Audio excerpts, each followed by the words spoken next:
Olá pessoal, retornando então à nossa aula de número 54, né? São as aulas 53 e 54.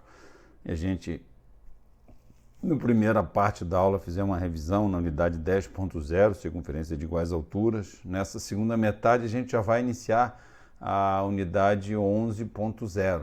A unidade 11.0 nada mais é do que digamos assim, efetivamente utilizar os elementos determinativos da reta de altura para se localizar então a nossa posição na carta náutica, né? Utilizando, como eu falei a vocês, né?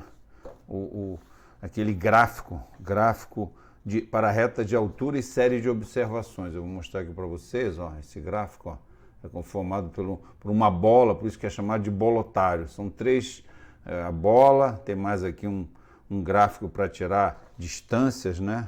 Latitude média, e tem uma escala logarítmica, tem uma escala de distância e longitude, tem essa parte do gráfico. Então isso tudo aqui é chamado de bolotário. Essas daqui aqui é que vocês vão me apresentar o trabalho, que vale 2 pontos, né, que eu vou passar para vocês, mas ainda a gente tem que ensinar primeiro como é que tira os dados, né, os elementos determinativos lá das tábuas de navegação astronômica 249. A gente vai ensinar ainda nas próximas aulas. Depois, então, vai fazer o exercício, então, é nesse bolotário aqui. Vocês vão me entregar aqui e vão achar o ponto, então, ó, vão cruzar retas aqui, certo? Cruzar linhas de posição, observa a linha de posição astronômica para achar a posição observada astronômica. Mas, na nossa continuação da aula aqui, esqueci de novo aqui nossa continuação da aula é, então, resolver aqueles 3 exercícios de correção de alturas, né? Por que correção de altura é tão importante? É porque, já cansei de falar, né? Um minuto de arco não considerado na correção de altura se transfere em verdadeira grandeza para a linha de posição. Então, isso não é bom, né? Então, a gente tem que trabalhar fazendo cada minuto de arco aqui, ó, por exemplo, aqui são 25,9 cada 9 décimos, né? Mas cada minuto de arco aqui, o erro instrumental, 2 minutos, quer dizer, se você não considerar o erro instrumental nesse caso, ou você errar na hora de calcular o erro instrumental, que lembra, quem faz o erro instrumental é o próprio observador, né? Você olhando ali para o horizonte ou olhando para o céu, fazendo aquele modelinho da DHN, você que encontra o erro instrumental. Se ali você já começar a errar, a sua linha de posição já começa a não ter precisão. Então é importante respeitar, né? Nós somos profissionais do mar, quer fazer a posição mais precisa possível, certo? Então, caso você não considere, por que essa altura verdadeira, né? Essa, como a gente vê aqui, é o A verdadeiro, ela é um dos elementos, né, que, combinando com a altura calculada, a gente vai chegar na diferença de alturas, que é um dos elementos determinativos da reta de altura. Por isso que eu estou batendo nessa tecla. Vai ter exercício desse na prova, certo? Vários exercícios. Eu prometo que vou fazer 4 exercícios desse na prova. Um de Sol, um de planeta, um de estrela e um de Lua, tá? Então, no final dessa aula eu já vou deixar 2 de Lua para vocês treinarem aí, certo? Para a próxima aula a gente já corrigir. Então, vou bater bastante nessa tecla, porque correção de alturas é importante, pessoal, certo?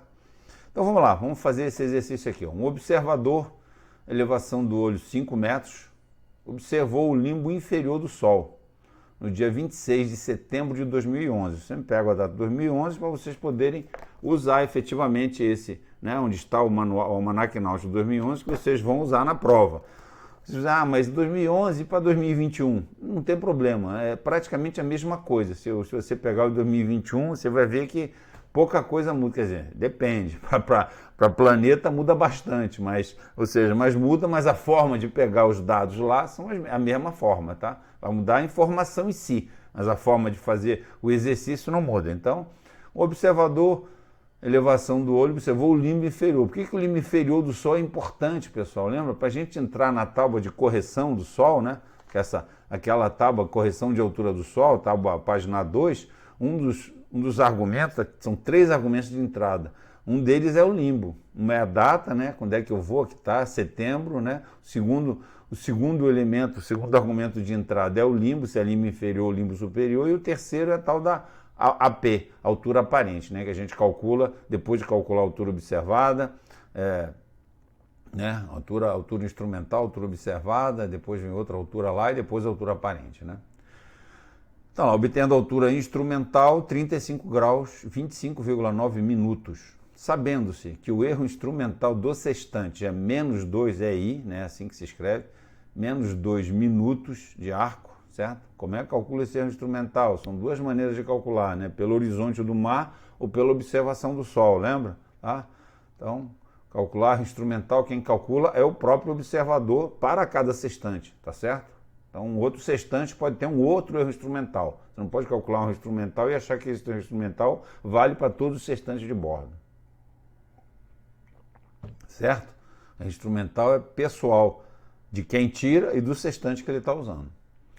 E a observação foi feita em condições atmosféricas normais, né? Eu acho que eu falei na aula de correção de altura, lembra? Aquela tal da sopa de letrinhas, né? A sopa de letrinhas, ela é a tábua de correção de altura, as correções complementares para condições anormais, lembra? A gente comentou com vocês que essa sopa de letrinhas, né? Ela é empregada pelo Mingues, né? Ó, a correção adicional, aquela que tem pressão e atmosfera, porque as tábuas são normalmente para temperatura de 10 graus, parece. Deixa eu ver aqui onde é que está aqui. Eu tinha aqui essa informação. Aqui, ó. As tábuas normalmente são para 10 graus Celsius ou 50 graus Fahrenheit de temperatura e pressão de 1010 milibares. Mas quando ocorre de ser muito diferente disso, você tem que entrar com uma correção adicional, correção complementar para condições anormais. Então, quando não se fala nada, as condições são normais. Aqui está até falando condições atmosféricas normais, eu estou chamando a atenção para aquela tabela, né, que é a tabela de sopa de letrinhas, que você entra com pressão aqui na vertical e com temperatura na horizontal. E ela deve ser empregada, ó, essa correção adicional, entretanto, não é normalmente necessária, exceto para observações de astros muito baixos. Ou seja, essa correção complementar só é significativa para a altura de astros inferiores a 10 graus. Essa é a informação que o livro Textos nos dá, podendo ser dispensada quando se tratar de alturas iguais, alturas acima de 10 graus, exceto eventualmente em condições extremas, quando a temperatura e a pressão é muito diferente de 10 graus Celsius e 1010 milibares. Tá bom, pessoal? Então, no caso aqui, essa tabela está dispensada já pelo texto do exercício, né? Então, vamos calcular a altura. Ó, novamente, aqui está repetido o exercício e vamos ver, então, como é que a gente calcula, então. Lembra? A gente começa sempre pela altura instrumental que é dada no problema, 35 graus, 25,9 minutos. Qual a primeira correção que se faz? É a do erro instrumental, quando eu combino altura instrumental com o erro instrumental, eu vou chegar na altura observada, né? Então, olha lá. Botando o valor ali aí, menos 2 minutos, né? 35, 25,9 minutos. Menos 2 vai dar altura observada, 35 graus, 23,9 minutos. Um cálculo fácil, mas tem que saber fazer, certo? Porque senão, se você deixar de colocar aqui, já são 2 milhas de erro na sua linha de posição observada. Um valor alto. Certo? Vamos lá, então. Depois disso, então, o que eu tenho que fazer? A altura do olho do observador, chamando a atenção. A elevação do olho do observador é 5 metros, mas eu posso... normalmente, o que você vai ter? A altura do praticante ou da praticante, que pode ser 1,70, 1,80, 1,50, né? Mais a altura do convés. Então, tem que saber, né? A bordo, vocês não vão ter essa informação diretamente. Quanto é a elevação do olho do observador? Não existe isso. Você vai ter que saber a altura de quem vai usar o sextante, mais a altura do convés que ele vai fazer a observação do astro. Então, isso que é a elevação do olho do observador, a soma desses dois dados, tá? Então, aqui já é dado para facilitar, mas vai ter alguns problemas que eu vou colocar separado, a altura do olho do observador, a altura do observador e a altura do convés, né? Como é que tira a altura do convés? Tem os planos no passadiço que diz, né? Depende também um navio, um graneleiro que tiver vazio, né? Vai estar bem alto, um graneleiro carregado, você vai estar perto do nível da água, certo? Então, claro que para cada condição você tem que saber qual é a altura que você está em relação ao nível do mar, certo? Essa elevação do olho é isso que... E onde é que a gente daí vai fazer a correção? Naquela tábua de depressão aparente, lá na página 2 também, para a Lua tem também lá na página 35 em romano, sei lá, um negócio assim, né? Então, naquela tabuinha de depressão, que tem elevação do olho em metros ou em pés, e é uma tábua crítica, lembra? Tábua crítica. O que é tábua crítica, gente? Tábua crítica é aquela que a gente... Onde é que está aqui? Tábua crítica, olha só. Tábua crítica é aquela que a tábua para correção para depressão do horizonte ou depressão aparente e as tábuas para correção de altura do Sol, as correções de altura do Sol e das estrelas e planetas estão organizadas como tábuas críticas. Nessas tábuas há um intervalo de altura aparente ou elevação do olho do observador corresponde a um único valor da correção. Então é um intervalo ali, um intervalo entre tanto e tanto, a correção é tanto, né?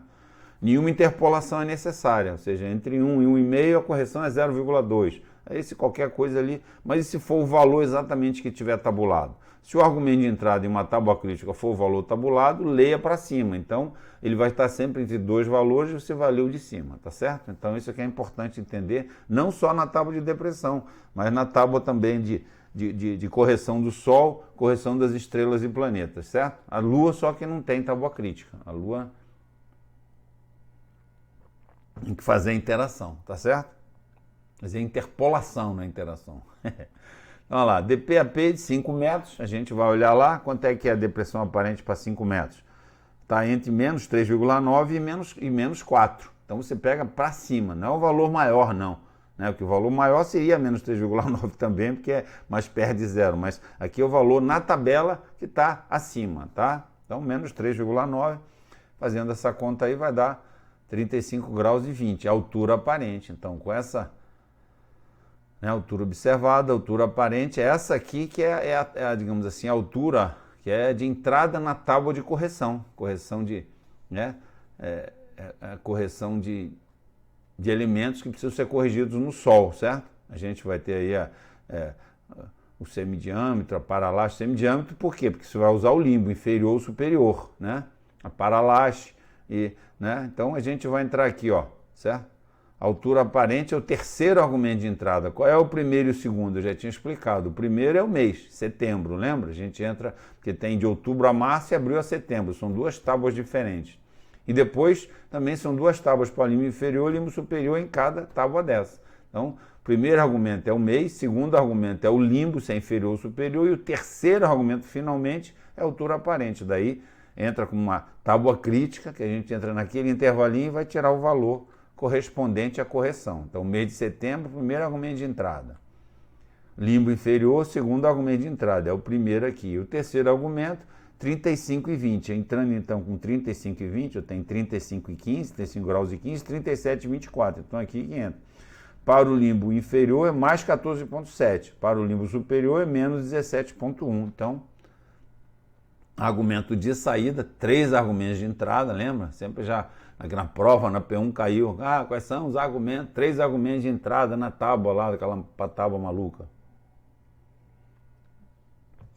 Certo, pessoal? Então, fazendo essa continha, aí dá a altura verdadeira, 35,14,7. 34,7, desculpe. Então, vocês veem a diferença entre desde a altura instrumental até a altura verdadeira, ó, dá uma diferença aí de quase 10 minutos de arco.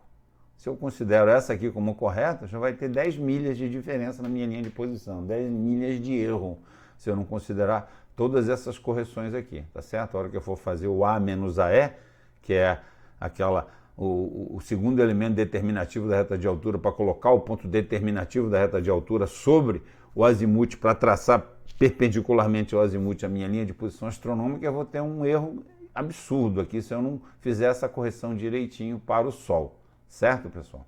Para qualquer astro, tá? As correções de altura são consideradas importantes para qualquer astro, né? Vamos lá, então. O segundo exercício que a gente propôs para vocês é um observador, elevação do olho 4 metros, observou a estrela Sirius em 30 de setembro de 2011, obtendo altura instrumental AI igual a 48 graus e 32 minutos. Altura instrumental. Sabendo de que o erro instrumental do sextante erro instrumental é mais 1 minuto, não esqueça que erro instrumental é positivo ou negativo, lembra? O erro instrumental pode ser mais ou menos, certo?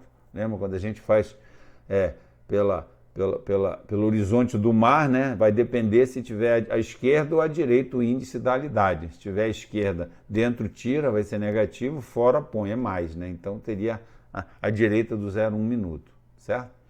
Calcular a altura verdadeira. Não esquecer esses detalhes lá para vocês Vocês mesmos é que vão usar, fazer qual é o instrumental do sextante, não esqueçam disso. Então, fazendo esse exercício agora, repetindo aqui todo o texto, a gente começa com a altura instrumental, que é 48 graus 32 minutos. A primeira correção é o erro instrumental, que é mais 1.0, então lá está. Altura instrumental mais erro instrumental vai dar altura observada, certo? Altura observada 48 graus 33 minutos. Aí a partir daí então, depende da elevação do olho do observador, como já falei a vocês, a elevação do olho é a soma da altura do convés que você está, mais a altura do observador ou observadora, se for uma praticante, se for uma tenente de náutica, né, uma oficial de náutica, que vai tirar então aquela altura dela, seja 1,70 m, 1,75 m, não sei que altura vai ser essa praticante, é importante para computar, para que a sua linha de posição seja mais precisa possível, né? Então, mas aqui no caso a gente já dá direto, vamos lá na tábua de depressão, 4 também é uma que tem dois valores, ela fica entre menos 3,5 e menos 3,6, então para cima é menos 3,5, certo? Menos 3,5, 48,33 menos 3,5 vai dar 48,29,5, certo? E finalmente a gente então agora, tem a tabela do Sol e tem a tabela de estrelas e planetas. Aqui é uma estrela, Sírius, né? Não tem correção adicional a gente só tem para os planetas Vênus e Marte. Então basta entrar com a AP aqui na correção, 48,29,5, vocês devem ter feito, ó. Nós temos aqui o 48 e 45, antes dele é 45 graus e 34, então é essa correção, certo? Está lá, a tal da tábua crítica, ela indica uma correção para desde 45 graus e 34 minutos até 48 graus e 45, ou seja, que inclui o meu 48 e 29,5, menos 0,9 minutos, menos 0,9 minutos negativo. Então subtraio aqui, vai me dar uma altura verdadeira de 48 graus e 28,6, tá certo, pessoal? Aqui dá uma diferença menor entre a altura instrumental, 32 para a altura verdadeira, de só uns 4 minutos, ou menos de 4, né? Não, um pouco mais de 4, certo? Não, menos 3,4, né?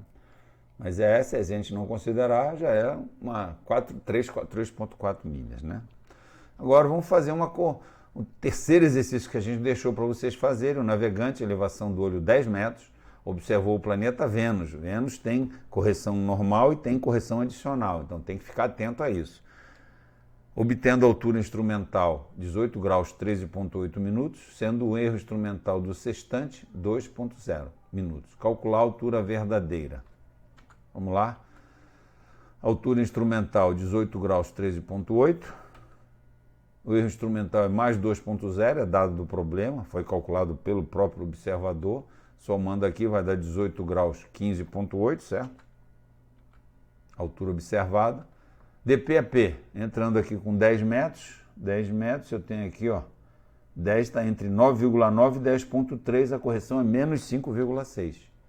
Correção de 10 metros, depressão aparente, fazendo a conta vai dar 18,15,2, 18,10,2. 18,10,2, agora com esse AP aqui é que eu vou entrar na tabela de correção, né? A tabela de correção de paralaxe lá da estrelas e planetas, né? Então, quando eu entro com esse AP na primeira tabela, 18 graus 10,2, 18 graus 10,2 está entre 18 graus e 1 minuto e 18,37, é menos 2,9, certo? Primeira correção. Mas como é Vênus, eu tenho uma correção adicional que tem aqui, segundo a nosso ANB de 2011, né? Para Vênus, ó, de 1º de janeiro a 18 de fevereiro, a gente tem que ter a data.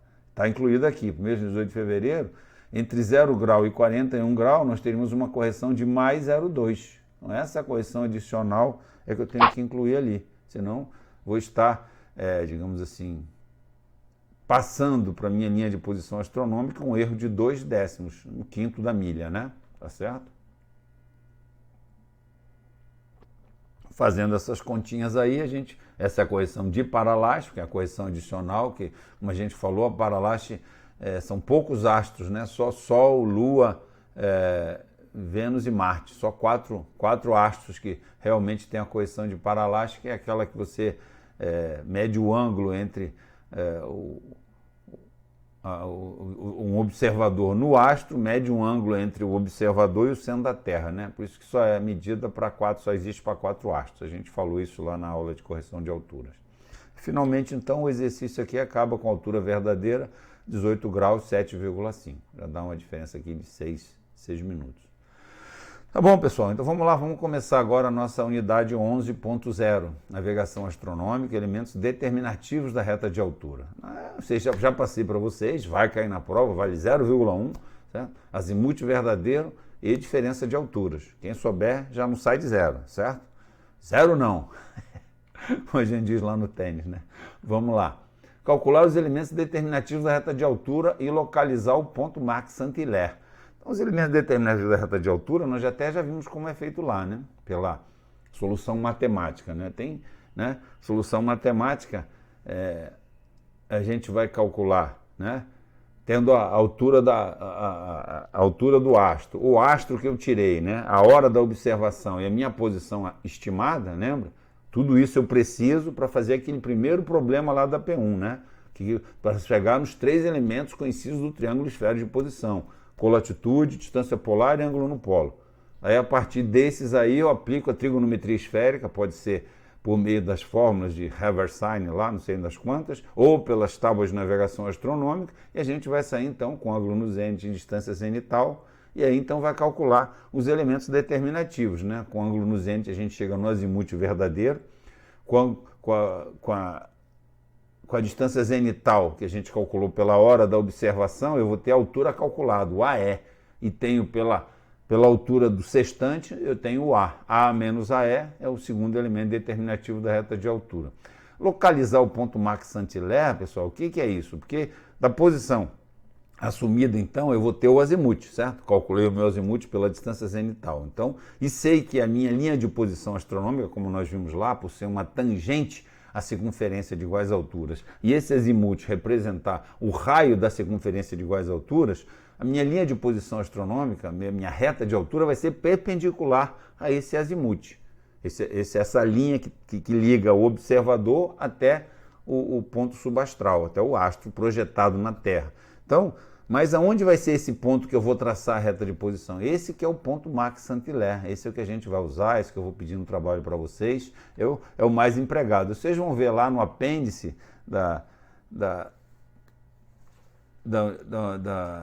do capítulo 28, apêndice do capítulo 28, tem outros pontos, no apêndice, aqui ó, ponto Lalande e o ponto Borda, aqui ó, certo? Ponto Lalande e o ponto Borda, que é apêndice, no apêndice que a gente não vai falar, quem quiser o capítulo 27, apêndice é o capítulo 27, tem outros pontos para você determinar a linha de posição astronômica. A gente só vai trabalhar com o ponto Max Saint-Hilaire, que é bem simples, bem fácil, tá? Entendo que ele atende às necessidades da disciplina e às necessidades profissionais de vocês. Mas é claro, quem quiser se aprofundar, quem quiser conhecer a navegação astronômica com mais profundidade, pode pegar o apêndice aí, pode se aprofundar, vai descobrir como é que calcula o Lalande e Borda. Então, e o que é esse ponto então? Vai ser o ponto onde eu vou traçar a minha linha de posição astronômica perpendicular a essa linha de azimuth que eu tracei. E por que tem que saber essa diferença? Exatamente porque quando eu observei o astro com o sextante, né, daí eu tirei a altura instrumental. E a hora da observação me indica o quê? Aonde esse astro deveria estar, né, pelaquela hora. Essa diferença é que vai me dar a diferença de distância zenital até o ponto. A gente vai ver que essa é a técnica da navegação astronômica de dizer onde está a sua linha de posição astronômica. Ela pode estar, se por exemplo o A e o AE forem idênticos, forem o mesmo valor, você vai traçar a sua linha de posição astronômica exatamente sobre a posição, certo? Perpendicular ao azimuth, você vai dizer, então já tenho minha posição? Não, você tem uma linha de posição. Você pode estar mais para lá, mais para cá, entendeu? Pode estar mais a boreste, mais a bombordo, mas você sabe que a sua linha de posição passa. Agora, se o A for maior que o AE, a gente vai ver que a distância zenital até o ponto subastral vai ser menor. Então, por isso, a gente vai estar traçando uma linha de posição, a diferença de alturas, por isso que a diferença de alturas é um elemento determinativo da reta de altura, calculado a partir do ponto do AP, do ponto estimado, em direção ao azimuth que eu tracei. Agora, se for o contrário, se o A for menor que o AE, a gente vai ver que é na direção contrária, daí perpendicularmente ao azimuth. Esse então é o ponto Marx-Saint-Hilaire, o ponto determinativo da reta de altura, pessoal. Esse que vocês... Aí, então eu traço ali uma linha de posição. Se eu tiro, esses normalmente a gente usa nos crepúsculos, né? Traçar 2, 3, 4, 5, 6, 7 linhas, então traço todas as linhas e daí então um triângulo, se eu tiver um ponto melhor, eu achei a minha posição astronômica observada, tá certo? Vamos lá então. Traçar as retas de altura no modelo gráfico. Qual é o modelo gráfico? É o bolotário, certo? Aqui, ó. Modelo gráfico, mas pode ser na carta, ou na carta de mercado. Pode na carta? Pode, só que a carta, veja bem, se você for traçar lá a posição estimada, e dali um azimuth, e dali uma reta de altura, você vai traçar um monte de coisa ali que vai ficar gastando a carta. Lembra que eu falei a vocês em navio? Carta é um documento muito caro, muito valioso para o navegante, não é para ficar colocando lá o que é desnecessário. Então, por isso criou-se esse modelo, que é o modelo... aqui, DHN 0623, chamado de folha N7, parece, um negócio assim, N7, é alguma coisa assim, folha, tem um nome ela na Marinha, tá? Então esse modelo aqui é um modelo prático para vocês lançarem as linhas de posição astronômica e depois, então, de localizar o ponto aqui, a gente, então, vai traçar na carta, tá certo, pessoal?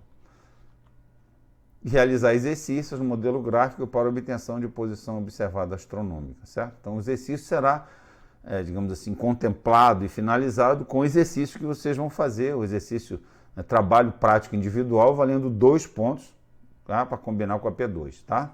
Vamos lá. Ponto determinativo da reta de altura. Ponto de Marx-Saint-Hilaire, em inglês, chama Intercepted Method, né? Esse é o nome do ponto Marx-Saint-Hilaire, ponto de... porque é vertical estimado, né? A gente vai ver que é o ponto vertical estimado. Denomina-se o ponto determinativo de uma reta de altura, ou ponto Marx-Saint-Hilaire, ou simplesmente Saint-Hilaire, ao ponto utilizado para o traçado da mesma na carta náutica ou na folha de plotagem. Folha de plotagem é o bolotário, pessoal. Certo? Lá está, então. Isso aí a gente já viu esse exercício, lembra que eu falei, ó? O astro, então, projetado na Terra, está aqui, né? O ponto subastral, ponto geográfico, ponto subestelar, né? E essa linha aqui, então, seria o azimuth já calculado, desde a minha posição assumida até o astro. Essa distância aqui vai ser a distância zenital que a gente mostrou lá nas outras aulas, né? Distância zenital. Então, se essa distância zenital for...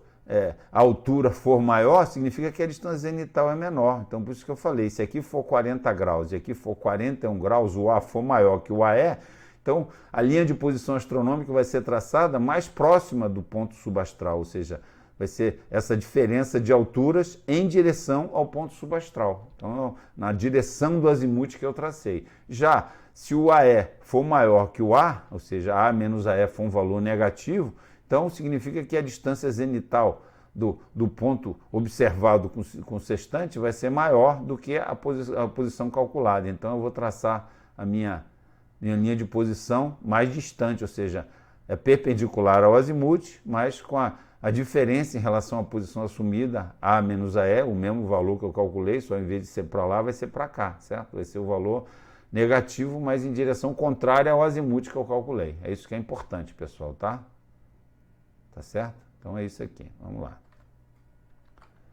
Ali está. Posição estimada. Posição aquela. O que é a posição estimada? Posição estimada é que eu tirei a altura do astro, certo? No momento, eu tenho ali a posição, tenho a hora, certo?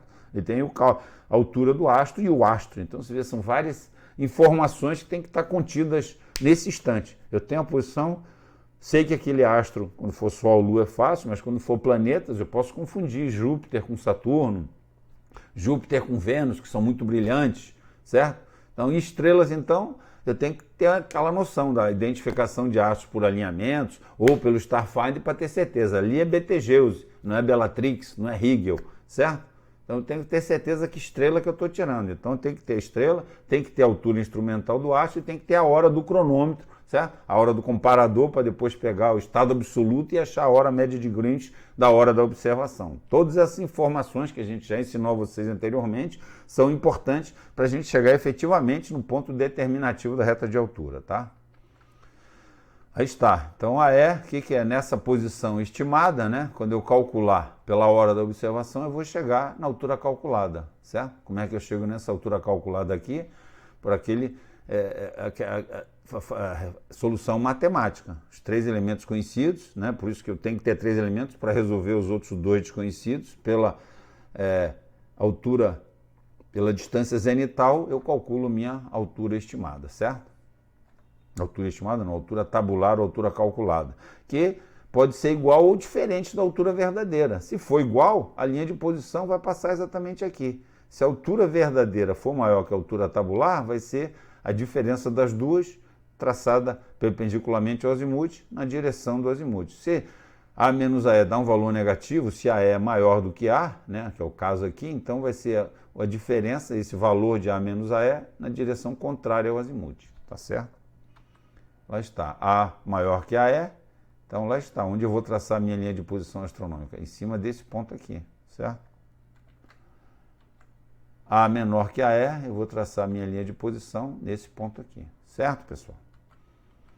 Ponto determinativo é só para mostrar que essa distância zenital, para uma altura maior, como eu falei, se aqui fosse 40, aqui seria 41, essa distância zenital é menor do que aquela ali, tá certo? Olha aqui, ó, o Z', que seria a distância zenital da altura calculada, é menor que a distância zenital da altura observada.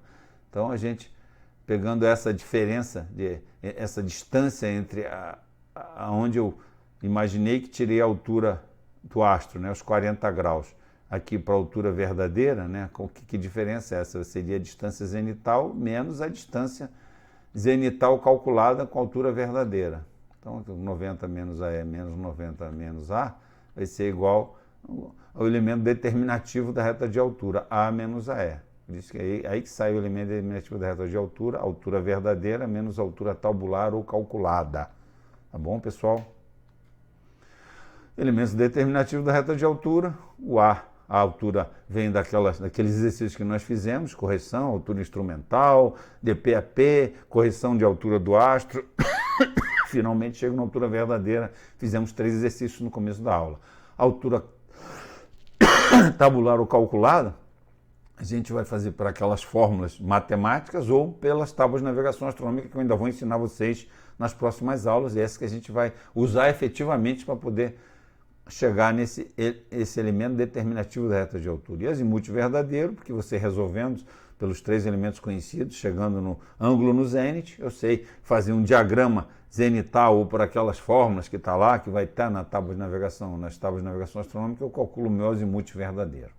Safo, pessoal? E aqui nós temos a figura 2715 do Huygens, né? É um organograma, um algoritmo, né? Todo é o algoritmo da navegação astronômica, pessoal. Aqui, ó, observação do astro. O que eu tenho que ter na observação do astro? Tem que ter altura instrumental, né? Deixa eu achar aqui. Onde é que está esse algoritmo aqui? Está aqui, ó. Altura instrumental, né? A hora do cronômetro, que depois com o estado absoluto eu vou achar a HMG, a hora média de Greenwich, não atenção para saber isso. E a P, a posição assumida, que é a posição estimada, latitude assumida e longitude assumida. Então isso aqui é quando esqueceram de botar aqui qual astro, né? É fundamental. Como eu falei, Sol, Lua é fácil. Agora, se for planeta, estrela, é um pontinho. Aí você tem que ter certeza que você está tirando a altura daquele astro. Qual astro? Então, além de ter essas informações, começa-se com isso. Com a altura medida no sextante, né? Aqui, ó, correções de altura. Altura instrumental, a gente chega mais ou menos o erro instrumental. Lembrar que o erro instrumental pode ser positivo ou negativo, dependendo do índice, né? Se está à esquerda ou direita do zero lá, certo? Quem tira o erro instrumental é o próprio observador. Chegamos na altura observada. Depois vem a depressão aparente, que é a altura do olho do observador, né? A altura do observador, mas o convés que ele está em relação ao nível do mar. Chegamos no AP, altura aparente, com a correção e as correções adicionais, e chega na altura verdadeira e se guarda esse valor, certo? Esse valor se guarda. Com a hora da observação, eu tenho a hora do cronômetro, pessoal, e tem o estado absoluto do meu cronômetro. Então, fazendo a combinação, a correção ali da hora do cronômetro com o estado absoluto, eu vou ter o quê? A hora média de Greenwich. A hora média de Greenwich, então, entra no almanaque náutico e tiro lá o HG e a declinação, lembra? Correções da hora e coordenadas do astro. A hora do cronômetro mais estado absoluto, mais ou menos, dá o HNG, certo? Também aqui é mais ou menos. Pelo almanaque náutico eu vou chegar no HG e declinação. E aí eu consigo, pelo HG, mais ou menos a longitude que eu já tenho lá de cima, eu vou ter o HL, certo? HL, pelo HL eu chego no ângulo no polo também, no T1, que é leste-oeste, certo? E finalmente aqui o terceiro quadrinho, ó, cálculo da altura e azimuth do astro. Está tudo aqui, viu, pessoal? É um algoritmo que, digamos assim, concentra todo o conhecimento de navegação astronômica que nós estudamos até agora e vocês agora já sabem fazer. Cálculo de altura e azimuth do astro. O HL, a declinação e a latitude, né? Por que HL é declinação e latitude? Porque aqui tem a colatitude, pela declinação tem a distância polar, pelo HL a gente tem o ângulo no polo, certo? Então, com esses três elementos conhecidos, com as fórmulas de trigonometria esférica ou as tábuas de navegação astronômica, eu vou tirar a solução do triângulo de posição e vou chegar aonde? Na altura calculada, por meio da distância zenital, e no azimuth, certo? No azimuth por meio do ângulo no zênite, né? E tenho ainda minha posição assumida. Então, com todos esses dados aqui, a gente vai se juntar aqui embaixo aonde? Nos elementos determinativos da reta de altura, quais sejam o ΔA, A menos AE, seja a altura verdadeira menos a altura tabular ou calculada, o azimuth e a posição assumida, posição estimada da hora da observação. Mas eu vou tirar um astro, depois eu tiro, daí você tem que fazer. Quer dizer, para cada astro você vai ter uma posição assumida se for demorar muito tempo, né? Que às vezes tem navios que andam a 15 nós, né? Se você 15 nós, você levar 20 minutos entre a primeira observação e a observação do próximo astro, 20 minutos já é um terço da hora, né? Um terço da hora, então você vai daí depois calcular e fazer o transporte, aquela LDP e fazer o transporte, né? Durante esses 20 minutos para poder achar a sua posição.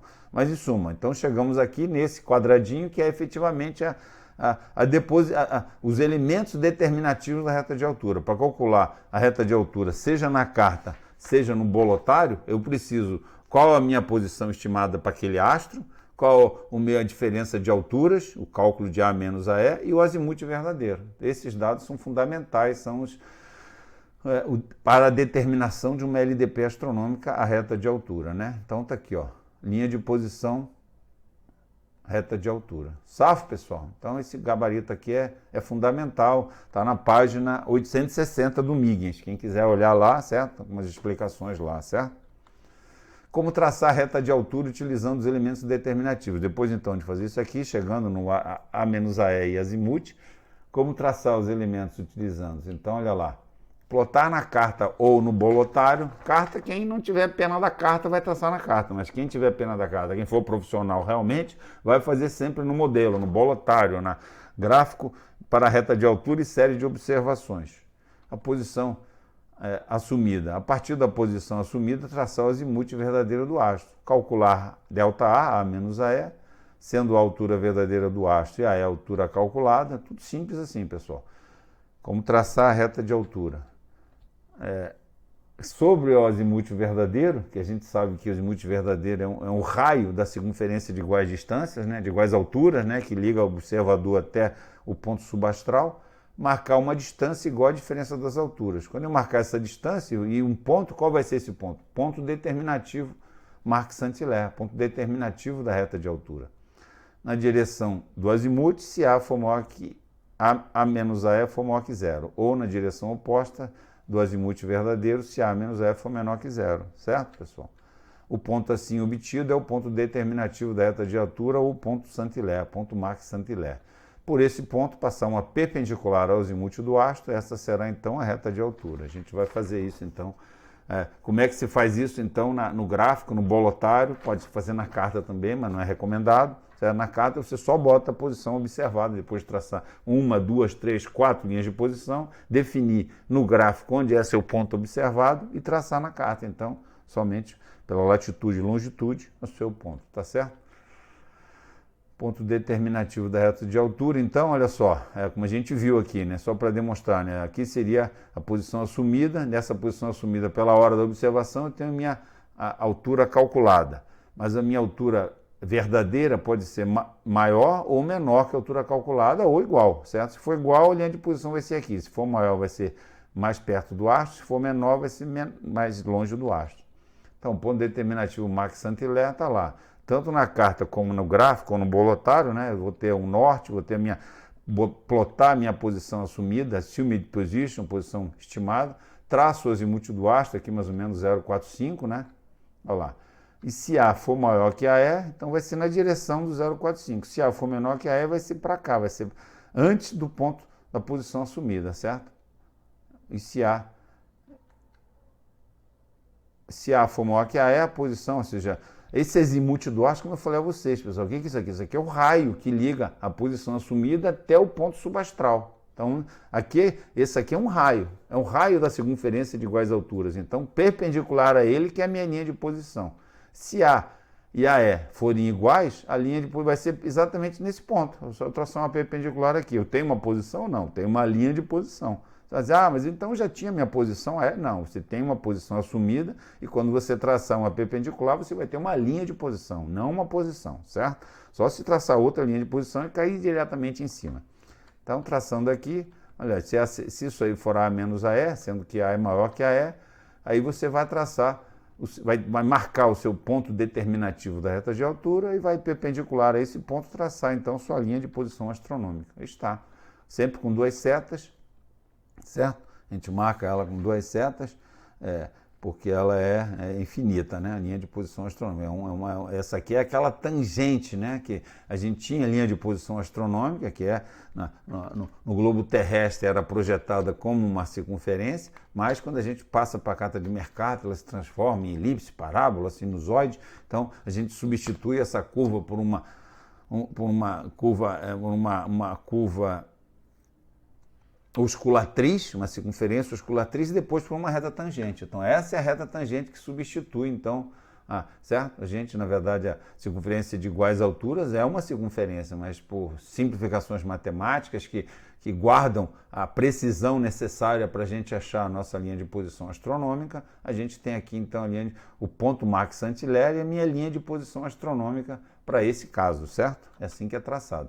Se for A menos a E, como eu disse, a gente vai calcular o valor de A menos a E e vai traçar a partir do ponto assumido, quantidade de, se for 2 minutos de arco, será 2 milhas nessa direção, esse é o ponto Max Saint-Hilaire, e aí eu traço, então, a minha linha de posição astronômica sobre esse ponto. Então, para cá, a partir do ponto AP na direção do azimuth, quando o A for maior que o AE, na direção contrária, quando o A for menor que o AE, a altura verdadeira. Então, com isso eu vou parar essa aula aqui, já são 40 minutos, e vou deixar para vocês aí, eu pensei que vocês fizessem na aula, mas vamos fazer então em casa depois que acabar a aula. Ó. 2 exercícios da Lua. Um navegante observou a Lua, limbo inferior, no dia 31 de março de 2011, né? Sempre no ano 2011, podendo usar. Não esquece que a Lua vocês vão precisar usar efetivamente o pH, né? Então tem que entrar na página diária, né? Tem o argumento de entrada da segunda tabela exige o pH, o paralaxe horizontal, né? Então precisa saber a data, a hora, aqui tem a hora também, 19 horas 53 minutos 8 segundos, HMG da observação. Obtendo altura instrumental 44 graus 32,7 minutos, sendo erro instrumental mais 2,8 minutos. A elevação do olho do observador era de 12,6 metros, a soma da altura do observador mais o convés. A HMG da observação foi às 19 horas 53 minutos 18 segundos. Determinar a altura verdadeira. E o segundo exercício, um navegante observou a Lua também, limbo superior aqui talvez tenha aquele negócio de mais 30 ou menos 30, lembra? Tem que ler aquele quadrinho lá. Obtendo altura instrumental 4 graus 47,5, sendo erro instrumental mais 1,0. A elevação do olho do observador era 14 metros. A data era 6 de agosto de 2011, a data que vocês têm no Almanac Náutico, e a HMG da observação foi 8 horas 26 minutos 40 segundos. Determinar a altura verdadeira da Lua. Tá bom, pessoal? Com isso, então, eu encerro essa aula 54, né? A gente, então, na aula 56, começa fazendo esses exercícios da Lua, dando uma revisão nessa primeira parte, e vamos finalmente ter primeiro contato com o bolotário, né? Saber como é que trabalha nesse gráfico de altura, gráfico de reta de altura e série de observações que vocês daí vão fazer depois que a gente ensinar as tábuas de navegação astronômica, fazer o nosso trabalho prático individual. Muito obrigado, bom dia a todos, agradeço a atenção de todos aí. Até logo.